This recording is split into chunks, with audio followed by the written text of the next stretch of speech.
Hey everybody, welcome back to another episode of the Shed Organics Show with myself, Jordan.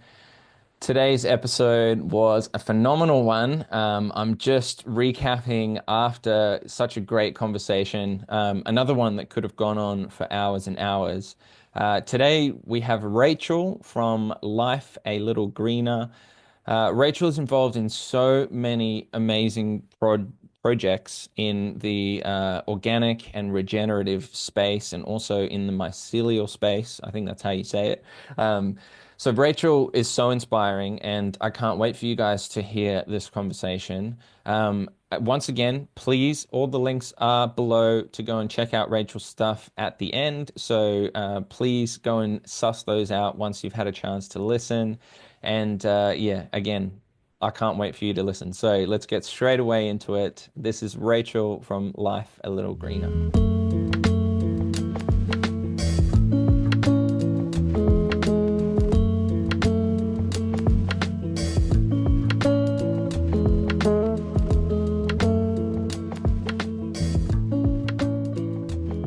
Obviously, you share all similar kind of visions and things with regenerative farming and organics and things like that I do. hmm But what sparked a little bit of interest is the idea of this land farming sharing Oh yeah. business thing that's going on, as well hmm as plenty of other things that we'll touch on. So, can you just give me a little bit to start with about what that is and how that came about and what your role in that is?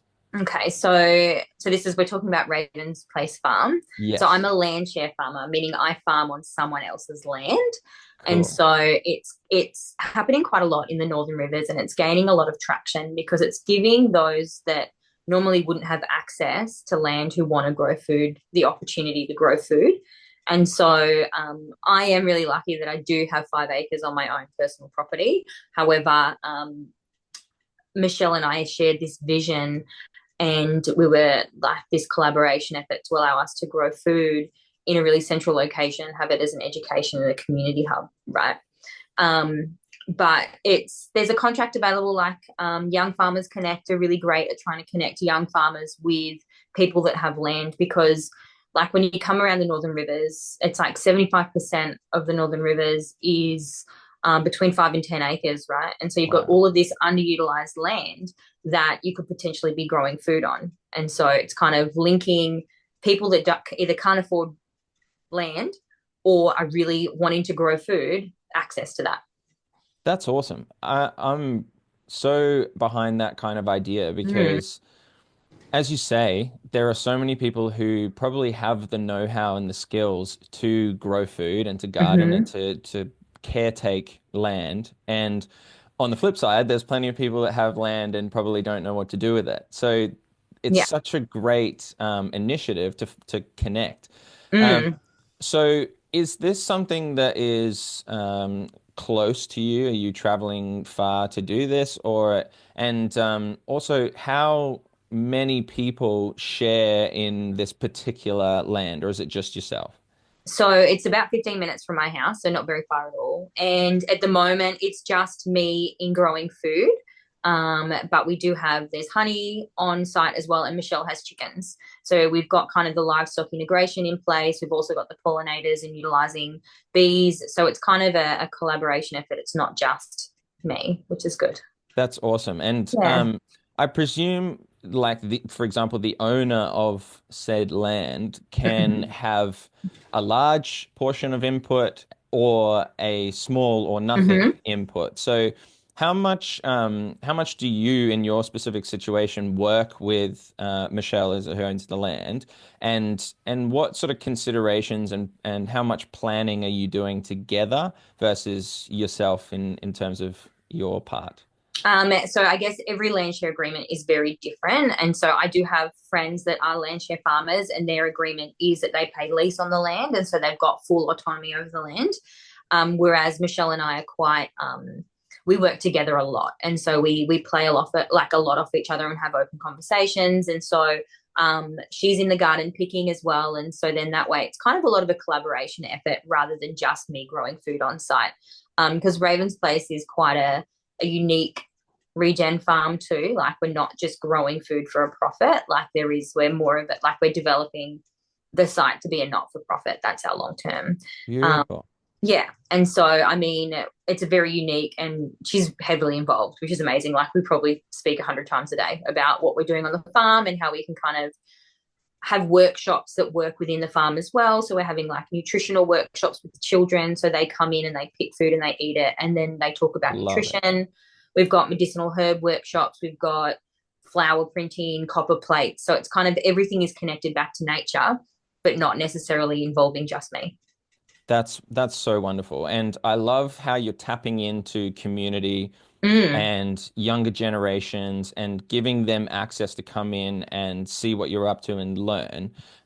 That's something that I'm really big on is mm, just trying to like, yeah, work with people and use what we have to kind of teach and demonstrate and kind of bring people into the thick of it, which is wonderful. Tell me a absolutely. little, are you already doing workshops and things like this already? I Yeah. want to touch on the work with the mycelium and all of that Yeah. in a bit. Yeah. Um, so in terms of, yeah, what you were just touching on, are you already starting to do all of that and bringing kids onto the farm and that kind of thing? So yeah, we were going to have a workshop in the school holidays, but we were getting a little bit behind with stuff that's happening. So that one's in the next school holidays. But yeah, we're already having workshops. So we've got one this weekend. I think we've got 4 weekends free up until March. So everything else is booked. So we're doing composting, regenerative garden amendments, prepping your garden bed for winter.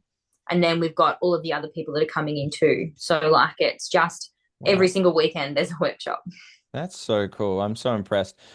Is so in terms of working on both presumably you're growing food at your place as Mm-hmm. well as 15 minutes down the road.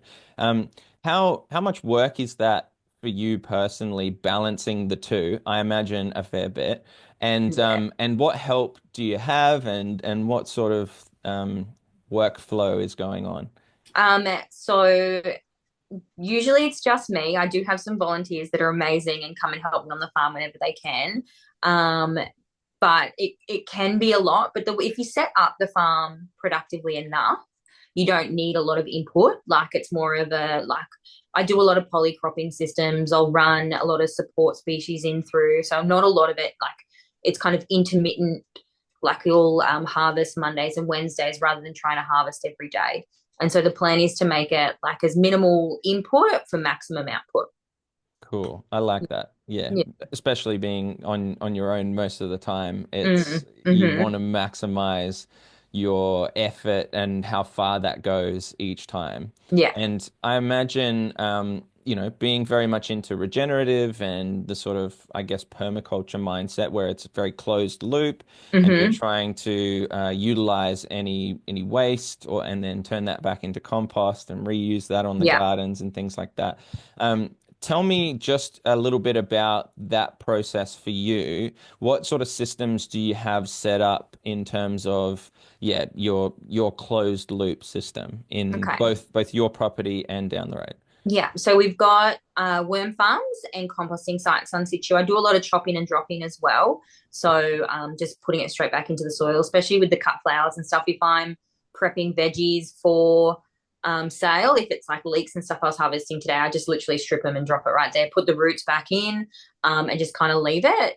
Again, minimizing effort, like the less that I can do. The whole plan long term with the farm is like absorbing external waste streams. And so Cool. having conversations with local restaurants to allow us to kind of create more compost on site, which will then reduce the cost of the food for the end consumer.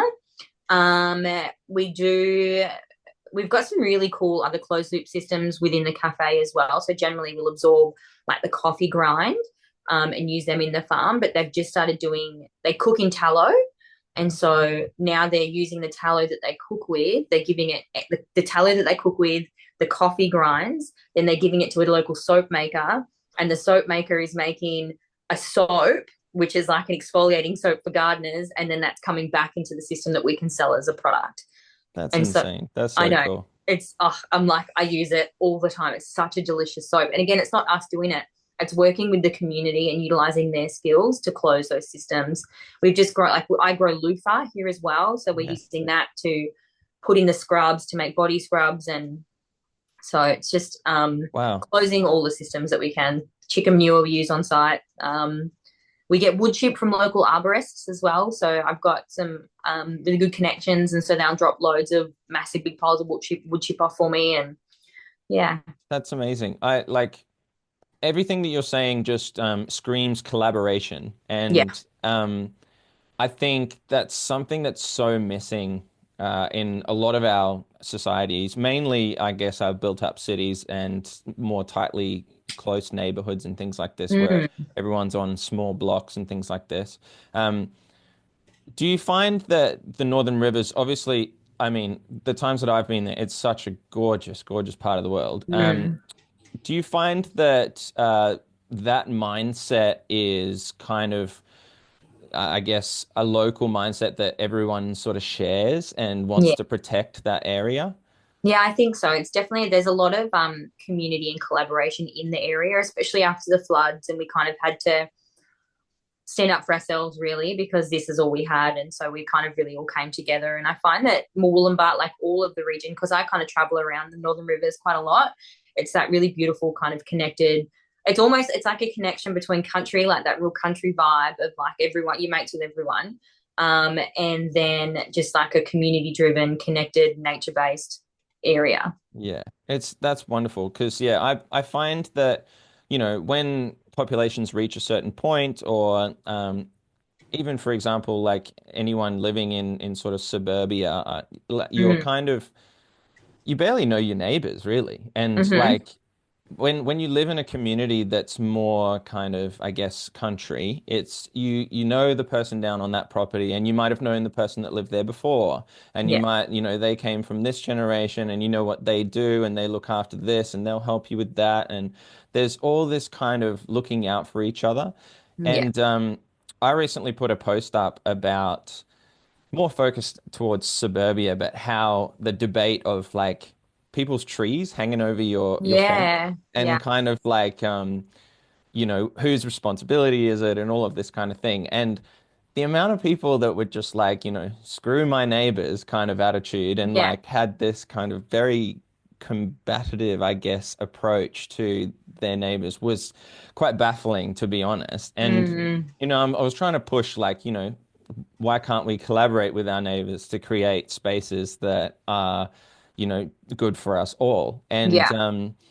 the idea of, like you say, sort of renting spaces out for people to grow food and kind of like sharing resources and all of this kind of thing, I think could be implemented on any kind of scale. Mm, And Tilly, actually, who jumped on as second episode of this podcast, was talking about how she actually uses some of the space next door. She's on a small suburban block yeah. and uses next doors because I think from memory she's a little bit older and can't get in the garden as much, but has the space. Yeah. So it makes sense to kind of do Hmm. that and share the produce. So all of this kind of thing, I think, yeah, can be done on that scale. Is there anything that you think would, I guess, pose problems for bringing what you do into a small scale? Or is there anything that you see people could maybe start trying to do in that kind of mindset in suburbia, where like, Yeah. because a lot of people are living in cities, they're living in suburbs, and they, even myself, don't have the luxury of having a larger land area to Mm. try and do it on that scale. Is there anything that you kind of stands out to you as something that might be either a easy one or some sort of problems or anything like that? What's your thoughts on that? I think it starts with a conversation. So, like, just going up and like talking to your neighbors, going over and having a conversation, saying, "Hey guys, this is what I want to start doing." Because there are some amazing people doing some amazing things, like Tilly. I did listen to the potty, and I think is it the worm, like the worm. She's not very active on Insta. She does the same thing. Like, has she composts everyone? She's got massive big worm farms, and she composts everyone food waste, same as what Tilly was doing, right? Um, and then it's kind of bringing those people back together because right now we're in this really disjointed community, like we're in suburbia. Like I used to live in Hong Kong, so I get it. Wow. Like Yeah. it was like high rises, like thousands of people in really tall buildings, and it's you're in your cube. That was it. And so it's all about like reconnecting with people and reconnecting with nature and opening up those conversations. And you can, how can you utilize social media to kind of be be an, be a tool to help you connect rather than being something that disconnects people. And Yeah. so social media groups.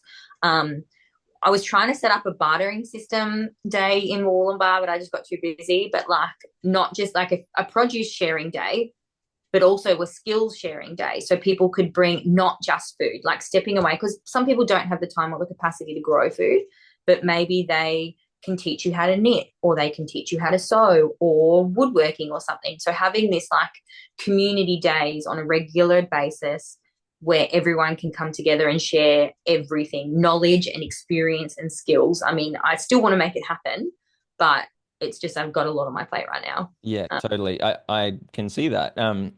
It's but I love that idea of being able to not just share things, but our assets and our Mm, skills and things like that. Because, for example, the reason why I slightly delayed today is because I've got a couple of fellas that are fixing my fence. I'm not mhm. too handy at doing things like that.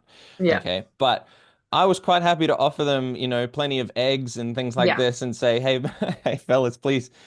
They probably don't know how to do certain things that I might be able to yeah, offer. So, like, coming together in that sort of instance is such a valuable thing to be able to trade resources and that kind of thing. So, yeah. let's talk a little bit about your property and your Mhm. place. How long have you been at your place now? So I think I call it a little greener farm. I think I've been Yeah. here five, 6 years. I think six, maybe seven. Cool, Yeah. So cool. we bought the property just before COVID, Oh, wow. when we moved back from Hong Kong. And yeah, we bought it right before all the prices went crazy. So we got it at a good price. Like there's no way we'd be able to afford this Yeah, now. yeah, yeah. Um, And so, yeah, so I've got like 90 fruit trees.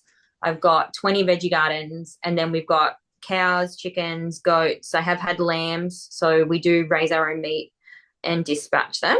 Cool. And then we've got a section under revegetation. So we've got like Awesome. it's a threatened ecosystem. It's swamp sclerophyll on coastal floodplains. And so we are revegetating that, but we're doing it with the mycelium. So we can talk about that when we get there. Yeah, yeah, yeah. I'm very Yeah. excited to touch into that in a bit. So that's cool. Tell me, like, it sounds like you got so much going on. How much of it was already there when you first started? And tell me if, like, if there wasn't anything, what were your first sort of things to tackle, and what were your first priorities when you landed Yeah. on the property? So when we bought the property, I think it had two mango trees and a macadamia tree, and that was Cool. it. So there was no fruit Wow. producing at all, and there was no veggie gardens. Wow. And so I kind of just, it was a very slow progress. It like started with, this is all a learning curve as well. I'm very open about it. When we started putting the veggie gardens in, my partner did use treated pine, so treated timber. And then I was like, hey, I'm don't want to do that. And then so they sat there unused for 3 years until because he spent a lot of money on them. Yeah. And so, but I got veggie gardens off marketplace. I just started slowly building stuff, and then eventually, because we've got such a heavy weed burden in the paddocks, um, I started dropping camphor, which is one of the one of the weeds, camphor laurel, in the paddock, dropping those and using those logs in my veggie gardens as my edging. Cool. And it's such a great, like, it's a great resource. I know it's going to break down, but it feeds the system at the same time. You can grow mushies out of it too if you want to, like Awesome. if I remember to. Um, and yeah, and then so then that was how I started building all the veggie. I do love marketplace. I'm on it all the time. I get my greenhouse from them. I've gotten like the concrete mesh from them.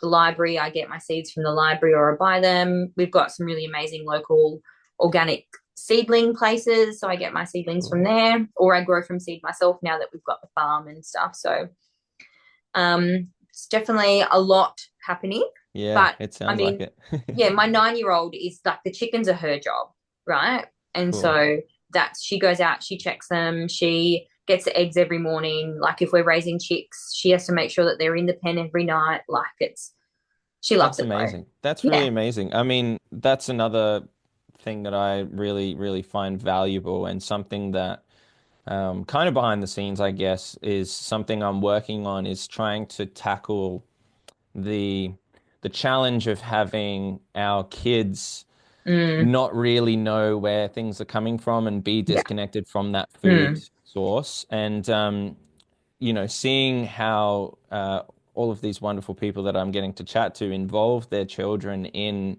their processes and give them responsibilities and teach them where things came from and mm, see the trials and tribulations of gardening and growing things and raising livestock and all of that kind of thing. Um, it's like it's a fine line to yeah. walk, but is it something that you found easy to convince them into doing? Is it something that they just naturally wanted to come in and do, or how did you Yeah. balance that? So I definitely follow their lead. So Evelyn loves it. But she doesn't like gardening. Like I will not push her into the veggie garden because she doesn't like it. Yeah. And so I don't want her to resent gardening if I push her to do it. But she loves the chickens. Like she'll go every morning. She's there for an hour. She'll Wow. cuddle the chickens. She'll just watch them. She observes. She's like, and that's her safe space. So I'm gonna allow her to kind of um really step into that role. Whereas my younger two do prefer to be in the garden with me, and then my youngest is like she's the one that's into the mushrooms. Cool. And so I just kind of follow what they're really into and allow them to kind of step into that space rather than being like, no, I want you in my veggie garden. Because then it's just hard for me. And my son just breaks stuff. And so I'm like, you know what? You go and jump on the trampoline. I'll be in the garden and I can watch you. We can talk about stuff. But I mean, the cutest thing I've ever seen was my son was talking to our neighbor has some kids, like they've got a little, I think he's 4 maybe, and my son, like he's talking about he got bitten by an ant. The 4-year-old got bitten by the ant, and my middle child like cuts off a piece of aloe vera and he like hands it over the fence and he's like, "This is for your skin. It'll be really good." And I'm like, Oh, "Oh, that's a like it's victory. working." That's a major victory. Yeah, That's so cool. and like they're learning like, and it doesn't need to be like, oh, it'll be now if they get sunburn or if they've got an itchy bite or something, it'll be like straight out to the garden and grab some aloe vera. If I like their Yeah. favorite food is cranberry hibiscus, it's like, and it's a lettuce, like it's a leaf that they like to eat, so they'll go into the garden and that's what they'll eat. So it's not necessarily making them plant and plow and do all that, not plowing but plant and Yeah. open up soils and stuff like that.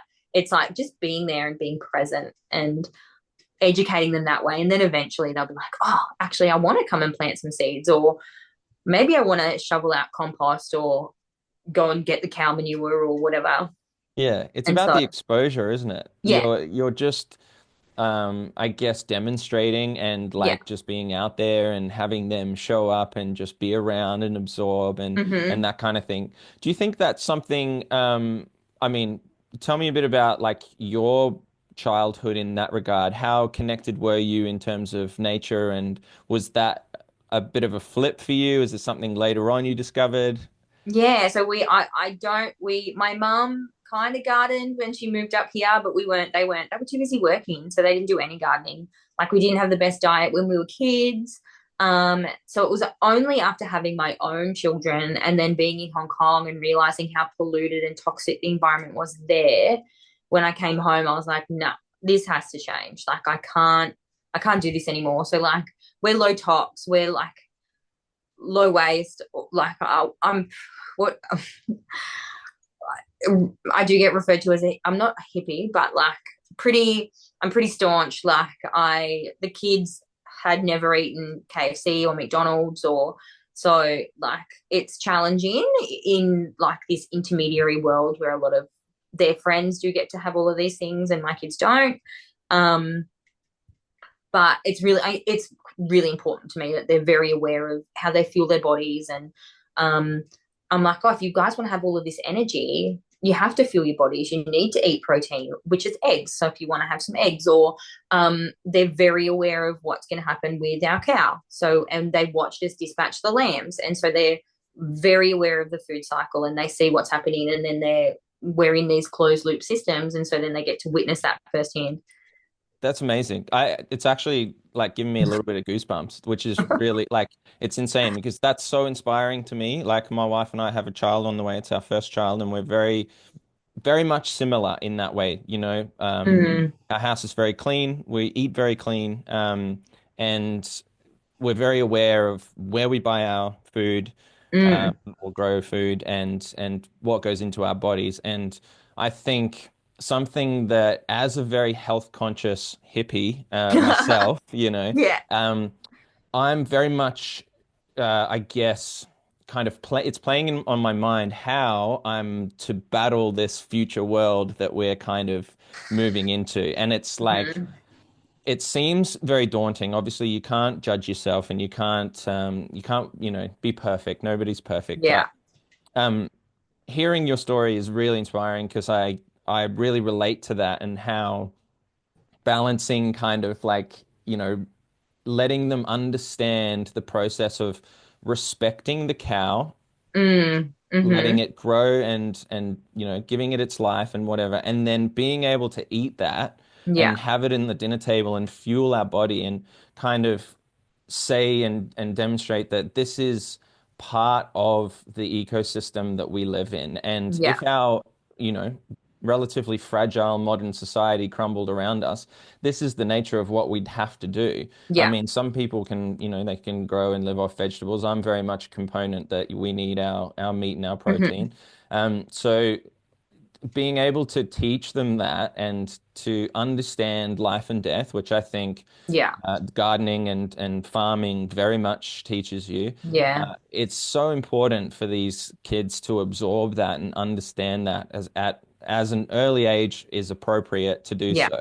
Yeah. Um, I guess like, the question is how do you balance yourself feeling like that and what sort of thought process do you Uh, go through? Like, because I very much think that that's such a difficult thing to be able to do. it is real. Like I try and we got, there's a 95/5 rule that some people are like, oh, 90/10. I'm like 95/5 if it has to be, but then it'll be like, if the kids go to a birthday party and I can't control, I just be like, okay, guys, this, you need to, like, let's monitor how you're feeling afterwards. Like, we're gonna have a chat, we get to the party and I'm like, all right, guys, it's gonna be a lot of junk food. Like, how about we make some healthy choices as well? And then at the end of, like, after the party, when we're driving home and my daughter's like, oh, I don't feel very well, I think I ate too many lollies. I'm like, okay, so what does that mean? What do you think? Like, what next time? And she's 9. Like, they're always getting, like, it's hard, it's a birthday party, there's a lot happening, they're excited, and at the end of the day, lollies do taste good. um and we always, like, I also, they don't miss out, I just get a different option. Yeah. So we'll go to the health food shop, which is just a food shop, and I'll buy them like lollies that don't have all the colors and all of the other things. And I'm like, okay, these are, because they're available now and they're Yeah. an option. And so I took them to the movies, right? I'm like, okay, I think that's something that if we were given tickets to the movies. And so what I did was I took in little snack trays and I made my own popcorn and I bought them Smarties, which I'd actually used from Christmas because we always make a gingerbread house for Christmas, which I decorate with lollies that I get from the health food shop. And so I still try and make it as inclusive as possible, but show them that there are other options. We Yeah. don't have to go and buy like Cadbury chocolate. You can buy like Loco Love and be like, this is a beautifully made, delicious. And my kids love Loco Love. Like, have you had? It's No, from Muller. Oh, I'm gonna look it up. they're from Mullum and they're the most incredible. Like, you know, when you have chocolate, like a terrible chocolate brand, and you're like, oh, I really want more chocolate. Loco Love is filled with medicinal mushrooms and like, Oh, and then it's organic and it's delicious, and you feel good afterwards. You can have one chocolate and that's all that you need. And so yeah. then teaching my children that you can have this treat, like, it's still food, right? But Yeah. understanding how it's going to fuel your body and make you feel afterwards. And then being like, okay, but let's make sure that we're still having lots of fresh produce, lots of good food, and we can have these treats as well. That's really intelligent. I like that. Oh, It, it rips. I do battle sometimes. Like, I'm not gonna lie. There was a recent event where someone gave the kids KFC. I was so mad, and I'm like, there was other things in it as well, but it was like Millie had never had it before. This is my youngest Mm. ever. And I'm like, and then it was out of, so this is like, it's a learning experience for me being like, this is going to happen. It's going to be out of my control. Like, how am I going, it's a learning experience. How am I going to deal with this moving forward? And then I talked to the kids about it and I was like, how did you feel afterwards? Were you still hungry? Like it was protein. You were eating chicken. Did you feel? And then like the meltdown that my middle son had that night was just insane. Wow. And I'm like, yeah. And it's like, hey mate, like let's have a think about what we've done today that made this explosive thing happen. Because he was actually the reason why I kind of stripped absolutely everything from their diets anyway. Was because when he was 2, when he threw a knife at me, I Oh, was like, you know what? I need to figure out what's going on. And yeah. then we got down to it. It was like just removed all preservatives, additives, colors, all of it just done. And then it was like, all right, like they slow and that. And we also don't own a TV. So if you want to be like next level crunchy, like no, no TV, like, yeah. Yeah. No, I really back you in this, and like I think it is so hard when we want to promote things, and especially like I'm quite a passionate person. So, for instance, like if I was in that situation, I would struggle a lot to be not, kind of being like I tend to kind of go, do you know what's in this? And kind of like, Yeah. try, whatever, et cetera, et cetera. So I think for me, it's going to be a big learning curve of being able to kind of let go of that and have them sort of find their own way and be Yeah. broken by the world in a way. So I Yeah. think that's very important. But at the same time, you're demonstrating and Mm-hmm. you're letting them absorb and you're reflecting with them. How is it making you feel? And you're always bringing the emphasis back to your body and the feelings and staying in tune with what is Mm. going in. Yeah. And I think when, especially if they haven't had, for example, you haven't had KFC and then you go and like have it, your body's going to go Ugh. nuts. Yeah. Like these companies spend billions of dollars designing these foods to hijack our systems so that Yeah. we want more and more and more. Mm-hmm. And same with the chocolate and things like this. And like, for instance, I mean, I'm not 100% anymore. I was 100% carnivore for quite a while, and um, as soon as I would have like a, basic carbohydrate, or even say, for example, if I was full of meat and then I had one tiny little scoop of ice cream, I was like, I can have, 50 bowls now because my system is hijacked and I've forgotten that I Yeah. was full. And Mm-hmm. it's kind of like you're teaching them to realize, hey, like, okay, this food is designed to make us want more, and Yeah. it isn't gonna make us feel good afterwards, even though it spikes our dopamine and makes us feel good Yeah. Yeah. in the first place. Yeah. Um, what I guess my like before we get into the mycelium and things like this, what the last little part I want to touch on in terms of like your vegetable production and your meat and Mm-hmm. providing food for your family. Um, how are you balancing like I guess what foods you're growing? I guess obviously you'd be trying to do things seasonally and trying to Yeah. promote cooking things that are fresh and Mm-hmm. whether you're preserving certain things and freezers are our best friend. But like, how are you kind of choosing what to feed yourself and your kids, and then how are you educating them on like what's good and what's not without being like too kind of pushy or say you need to eat your greens because like that's kind of the sentence that's coming to my mind. That was kind of like, you need to eat this for this and you need to eat this for this and make sure you Yeah. eat your veggies. I mean, I don't, again, I'm not very, I allow them to make their own choices. And so my eldest is super picky. I'm very lucky. My 2 younger kids will eat absolutely everything. Like they're amazing. They're so easy to feed. It's so good. My eldest is a bit more challenging. And so, like, she won't eat. tomato sauce. She won't eat like part like tomato, like anything tomato based, like a pasta. No, she won't Yeah. have. And so then I'll either but she'll eat broccoli, she'll eat cauliflower, she'll eat peas, carrots, corn, like all of these amazing veggies. It's just um she won't eat like the staple meals, but she'll make like so we stick to the favorites. I just give them the choice. I'm like, or sometimes I'll be like, I'll put it on the plate and then I'll be like, you have to eat. Like, you just have to eat. And I'm Yeah. like, this is again, it's again bringing it back to you need to fuel your body. You want to go, and she loves parkour, which is quite Cool. a like a full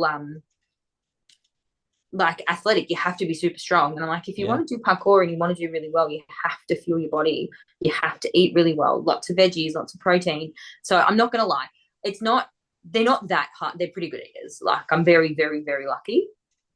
And I just don't have the other food available in the house. At the end of the day, I'm the parent, and so I'm the one that's in control. So I do shop at the local farmers market when I can get there, and I also shop at the local health food shop. So it's all organic, and Hmm. I just put it in the fridge, and like we go through.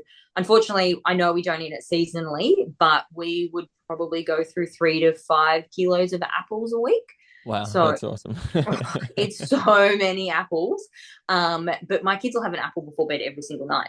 Yeah. And that's all three of them sometimes. We go through so many bananas and grapes and but again, if we're at because I do shop some of my stuff I get from IGA, but I'll still get it organic. Um, and if we go there and they're like, oh, they want a plum or a nectarine, that's their treat when we go to the shop because they're Yeah. expensive. But then I also explain to them, I'm like, but guys, you do know that these aren't grown organically. And so these will be grown with these different pesticides. And it's being really mindful that if we're getting it from there, and I also do the same with like different types of fabric and stuff. Like Yeah, yeah. my We kids do will too. ask, my daughter will be like, is this polyester or is this cotton? And she's like, I don't want it if it's polyester. And I'm like, That's great. it's brilliant. It's just like teaching them like all of these little things, being like, cotton will make you feel nicer because it is really hot. Um, and so, yeah, I mean, again, I just, number one, don't give them, I just provide them the food and allow them to choose. And um, because I'm the adult and I have control over our groceries, it's my decision on what is put in the house. And then that way they can choose whatever they want that's in the house. But Yeah. I still won't be stocking it with like, we don't buy juice. Like the treat, if the kids want a soft drink, it's kombucha or Yeah. a kefir or like those kind of drinks. So then they're still getting that fizzy and that sweetness. And so it's just more Yeah. about giving them their own autonomy because I feel like that's really important for allowing them to have the choice. And then they can choose to feed healthy or, yeah. Yeah, I love it. And yeah, because my thoughts kind of went to things like so especially being on the farm, they see what is grown at what certain times of the year Yeah. and what is fresh. And usually what's picked fresh is more nutritious for us. Yeah. Yeah. So like there's, we're lucky in this day and age that we have access to lots of people growing food and Mm-hmm. being able to use technology like electricity to Yeah. store and freeze things so it's out of season. And, humans are very, very adaptive over time. We've managed to be able to take nutrients from a whole wide range of food Mm-hmm. sources and the necessity to eat seasonally isn't as high as it used to be because of our technology, and I feel like Yeah. we're adapting to that. Although I guess if we were in a situation where the only food we could grow, we're starting to see lots of shortages in the major supermarkets Mm. for major things, and whether there's something behind that or not, it just means that we're going to be limited with certain foods and Yeah. certain things and being cost effective as well. As you say, it's cheaper when things are in season and they're abundant. So, Yeah. um, like putting stuff down and on the table and saying, hey, like this, especially for some that might not have the finances or the whatever, saying like this is all we have. This is the seasonal stuff. This is Yeah. kind of like it's so hard to be like, hey, eat this because this is all we have versus like, hey, kind of pick and choose. But you're doing kind of a bit of both. You've got this is what's in the fridge, like, Yeah. take what what is natural to you. Like I'm not a fan of olives, and some people love olives, and it's just Yeah. like they don't, I'm not going to eat an olive. Like it's Yeah. just that's me being fussy. But it's like even if they, well, maybe if they were super healthy, I'd probably find a way. But yeah, like just things like that. So Yeah. it's kind of like I never used to eat mushrooms either. I used to like hate them as a kid. Like I think it was a texture thing. But then Yeah. I was like, oh, mushrooms are really good, and got Mm. into like the medicinal mushrooms, the lion's mane, the reishi, and Yeah. things like this. And I was like, okay, I can cook them and Mm. sort of like disguise them a bit like you would for a Yeah. child. And then I was like, But and that now I like them. yeah, my kids love mushrooms, but Yeah. it's also we grow them like in the season. Like my 5-year-old comes down and she literally will come and harvest mushies with us. Like when you drive, I think that really keys into it as well. Is that if we grow it, they're more aware of that they like it, and if it is that bit fresher. So like in snow peas, sugar snap peas in winter, like they're like just so the subtropics are amazing. Like in terms of we can grow really amazing food all year round, no Yeah. question. Like Yeah. tomatoes. So we are really, really blessed. And so I'm not gonna lie, I am not a huge preserver. Um, because I don't have the time. However, I do have friends who preserve, and sometimes I pickle stuff, or I'll ferment stuff, or I'll make hot sauces, or depending on if I've got the time. I would like to get back into bread making, but again, it's not a priority because we're in such an amazing location where so many people make so many amazing things that it's like, actually, I'm okay with spending $10 or $15 on a locally made sourdough, which will last me the week because I know that it's organic and that they've made it really well, and I can focus my energy on growing more food or the eggs or something like that. And so it works out really well that I can share the load across all of the Yeah. different areas. Yeah. And I do a lot of trading, and like I do some veggie boxes here and there, and I do a lot of bartering with Cool. my friends and being like, hey, like if you make this, I'll give you this, or blah blah blah. And Yeah. so That brings it back, doesn't it, to that collaborative yeah, yeah, community. So it's yeah. like, you're really skilled at making bread. You make a wicked sourdough. Like Hmm. you might not have the space for chickens or the time for chickens, so let's trade. So Yeah, it makes so much sense. exactly. And also skill trading too. Like, oh, it's not just like it's like, hey, I can't do this, or I'll go and harvest, and I'm very good at growing food, but I'm not a chef. So then I'll grow food, and then I'll give it to someone else, and then they'll make all of the pickles, and then they'll give some back to me, and they'll keep some themselves. And so it's just much more of a because I really believe that as a homesteader, it's I can't do it all, and acknowledging that I can't do everything is really key, and then sharing that love and sharing again, it's all about reciprocity, Yep, that's it. and connection, and bringing everyone together instead of kind of being like, this is my own space, I'm only going to do this. But Yeah, like my neighbors literally jump the fence and grab whatever they want, and cool. or we've got a bit of a deal going that if I've got pumpkin vines growing in the garden, then they go into their garden, they're their pumpkins, not It's mine their game. anymore. Yeah. Yeah, I've got loofah up in the tree, and like it's great, it's good, and it's just shared. Like it's all about coming together, and Yeah. yeah, That's really cool. Thank you. That's a really cool wrap on that kind of topic. Let's move into mycelium and your work with I've got it written down as We Forest Earth. Is that yeah, correct? yeah, Yeah. So tell me a bit about We Forest Earth and the mycelium project, and reforesting, I presume, is what you're working on in that space, in that yeah. space. Yes. So Yeah, tell me about that. so We Forest Earth is a not-for-profit providing mycelium-based bush regeneration. So Pierre, who's the director of We Forest Earth, utilizing biomimicry, determined a way that we can kind of incorporate mushrooms into organic bush regen, right? And so we Cool. use native strains, so edible and medicinal strains of native mushrooms, to kill camphor and other woody weeds.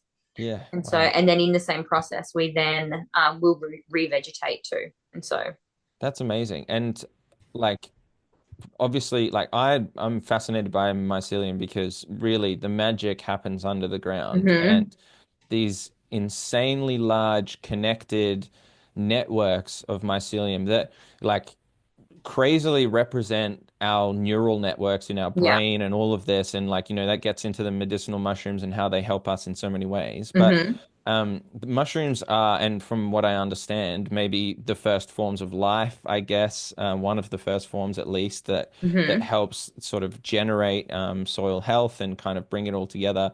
they help communicate all the different plants and send Yeah. nutrients and things through the networks. It's beyond fascinating, that world of mycelium. What tell me first why and how you got into finding out about that and sort of working with that on your property. Yeah. So I contacted, I did a workshop with Pierre in 2022, because back in the, like, I'm still doing that. I do some general maintenance. There's like a bringing money in. So I have to Yeah. work off farm to bring money in so that I can have kind of play money because I don't make enough money off the farm yet. Yes, Um, yet. and I really think we just needed a different option, a chemical free approach to management. And so then I attended the workshop with Pierre and I was just blown away. Like, this innovative, incredible technique. And so then, anyway, chit chatting, 12 months later, I was like, I'm going to start a not for profit because people like my size property, we're not big enough. Nobody cares about us. 5 acres isn't big enough to make enough impact, right? And I was like, I want to get into that market. How can we help these people, right? And then he's like, I've got a not for profit. This is We Forest Earth. You should join us. And I was like, sick, let's do it. Yes. So now I'm the secretary of We Forest Earth, which is amazing. And I've been with the team for 12 months now. So at the moment, there's Pierre, Troy, and myself, the three of us. And then we've got Tarana and Jacko down at Port. And then, like, we're hosting a workshop in the Sunny Coast. And then we're just hosting workshops everywhere. And then, so anyway, and then it kind of, because I've got this really delicate ecosystem, the last thing I wanted to be doing, and it's probably about 80% camphor burden at the moment. So there are Wow. some really beautiful natives coming up, but it was like it was a horse paddock when we bought it. And so then what we did was we fenced it off. And that was the first thing I did, was when we got here in the swamp lowlands, fenced it off because I didn't want the goats to rip the understory out like the horses had. And Yeah. so fenced it off. And then I think maybe last year we ran a workshop with a local not-for-profit called River Tracks that work with young adults. And so they came out, we did some bush regen, Awesome. where we inoculated some of the camphor with, we did Pleurotus tuberagine, which is the king tuber, which is an edible native. And then we also did turkey tail, which I'm sure you're very familiar with, Yes. which Yep. is an Australian native. Cool. And I won a grant and we're doing some regen again next week. So Amazing. yeah, and we're just gonna, I think I've got some, so we work with like Pleurotus austratus or ostratus, which is native oyster. We work with like Ganoderma applanatum, Ganoderma chalceum, and they're native reishi, and there's a lot of research Cool. around their medicinal value, which is actually higher than the reishis in China. Oh, Right? amazing. Yeah. So we're growing all of these different edible and medicinal mushrooms in a regenerative model. Yeah. So they're essentially helping you underneath the soil and then you get the benefit of the fruiting mushroom on the top as well. Exactly, I exactly. had So they no digest, idea. yeah, they're digesting the organic matter, right? So they're saprophytic fungi that are acting in a parasitic way. So Yeah, okay. what we're kind of augmenting their approach, but then because we do a ring, because you ring bark the tree to weaken the tree, and that ring bark will then weaken the tree, which means that the mushrooms can then start to take over. Yeah, okay. So like without obviously, there's workshops to find out all of this Yeah, information in yeah. in further detail. But tell me a little bit about the process of inoculating, like really briefly as to how you would introduce Mm. these species in there. Is it a matter of, like you said, just, like do you say ring barking it Yeah, and so you then ring bark. So in an organic regenerative approach, they'll always ring bark the specimens. yeah, So you'll take that cambium layer off and prevent that transfer of nutrients. So the water can still travel, but the sugars can't reach the rhizosphere, right? So you're yeah, preventing that translocation of sugars. And so in that same step, we then like run inoculated dowels. So you can buy like little wooden plugs. plugs, yeah. And yeah, so Pierre and Troy, like Pierre's the citizen mycologist, so he's the one that does all the lab work. And then you just run them in, cover them with beeswax, and that's it. Cool. That's awesome. Yeah. So it's not, I mean, it's a simple process when you're actually inoculating. It's Mm, just like, making sure obviously all the lab work and the species, but then understanding what the process is and trying yeah. to facilitate as best as possible as it goes on. Yeah, yeah, and I mean, we're also looking like there's the our approach is we're making sure that you're ring barking at the right height, the right width, and then all we've got a few different things that you can learn at the workshops. But I think it's really key about ensuring that you're using like native and then like native endemic strains as well. So we've got species that we use up here that we might not necessarily use down the coast just because they're not from that area. You don't find them naturally occurring there. So it's working more with the ecosystem rather than and if you look at conventional approaches to weed management with glyphosate, something like glyphosate, still Yeah. quite labor intensive, but you get this sudden canopy drop, Mm. right? And if you look at anyone that's get like in Ravens Place Farm, we've got an example of that because before I moved on site, they did some bush regen. They just killed a whole heap of canthers and then walked away. And so Right. now I've come in because we also won a grant with the Tweed Council for Ravens Place Farm too to Awesome. revegetate the riparian zone, but also it's flying fox habitat, and we've found some endangered species on site, Rhodamnia rubensis. So they're both endangered species, and so then we're trying to see, okay, well, this is a really important part of the ecosystem. It feeds into Clothiers Creek, so how can we? And it's like yeah, and so it's rather than just you can see the weed burden that I now have to manage after they've poisoned everything is it's insane. And so this Mm. is just a really slow rebalance in that ecosystem. It takes a little bit longer for the trees to die, but that's totally fine because you get to you can access the site every 6 months and you're still going to get the same, if not a better result because you're allowing the seed bank to flourish rather Mm. than if you went and injected everything and then the canopy died and then you've got all of these weed seeds coming up, then people just go out and spray it again. And then you spray all the seedlings underneath. And then it's like, well, what's the point when you've got a native seed bank that's already there that we can then Mm. kind of promote and nurture so that we know that it's going to take off?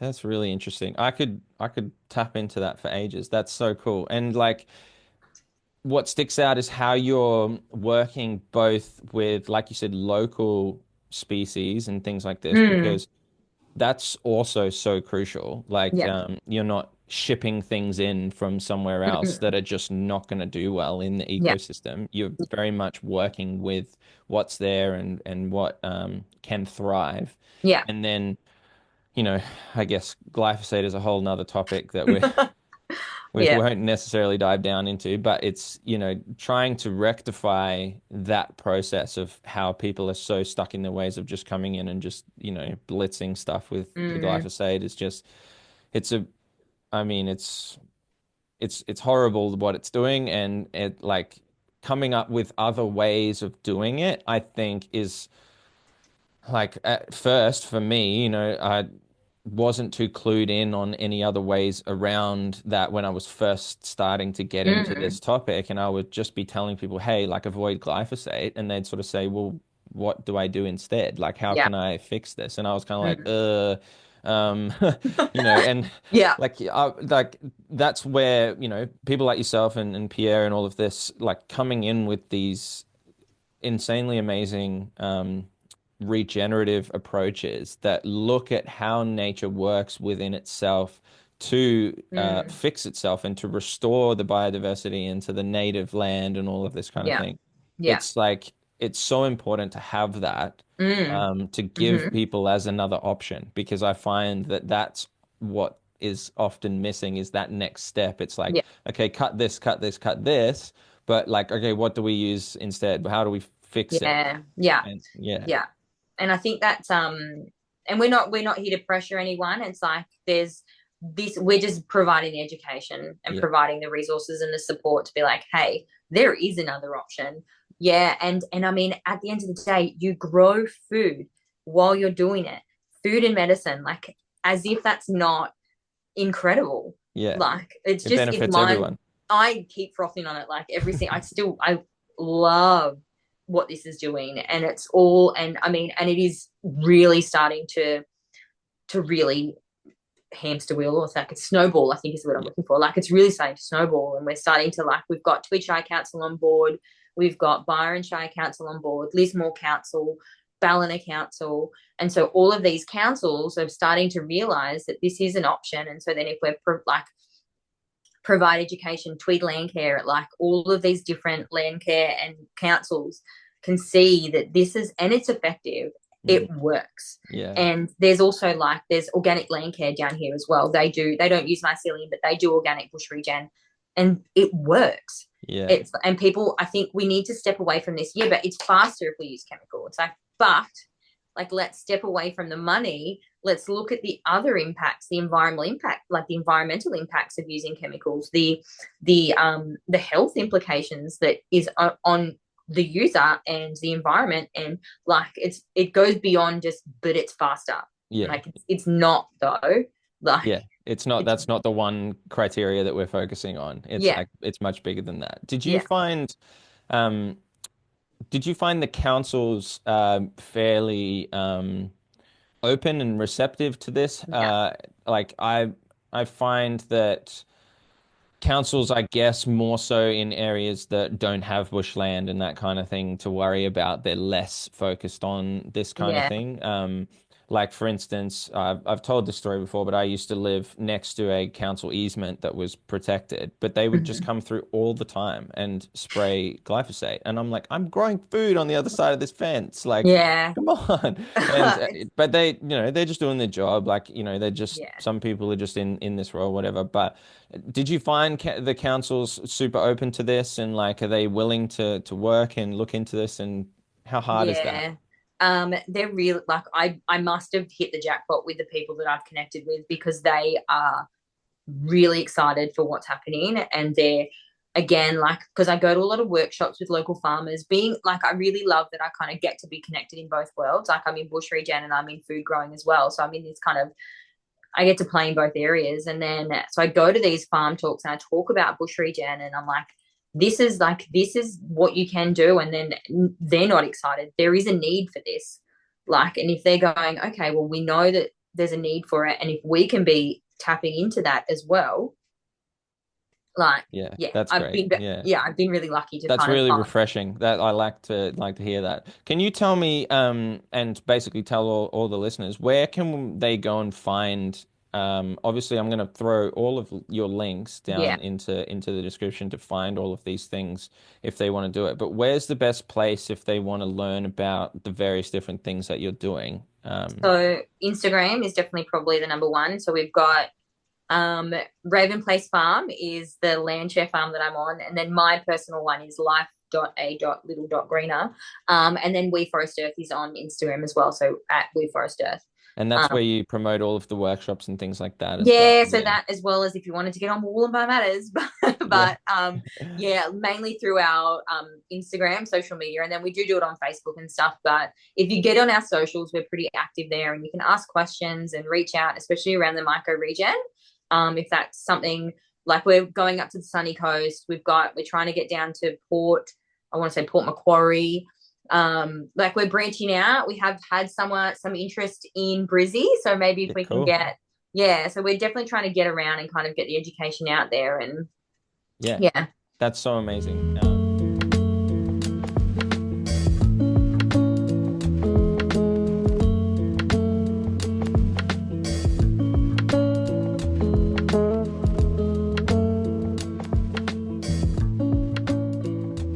Wow, there we have it. Such an awesome conversation. I left like, I think you would have seen I had goosebumps at one point during that conversation. It's just so inspiring to see another person so passionately involved in promoting and I guess caring for our planet in such a special way. And all of the guests that have been on this podcast share something special in that space. But I think Rachel's passion really shines through, and I really wanted to highlight that. So, again, in the comments or in the description of this video or the podcast are all the links that you need to go and find her. So, go and let her know that you enjoyed the conversation.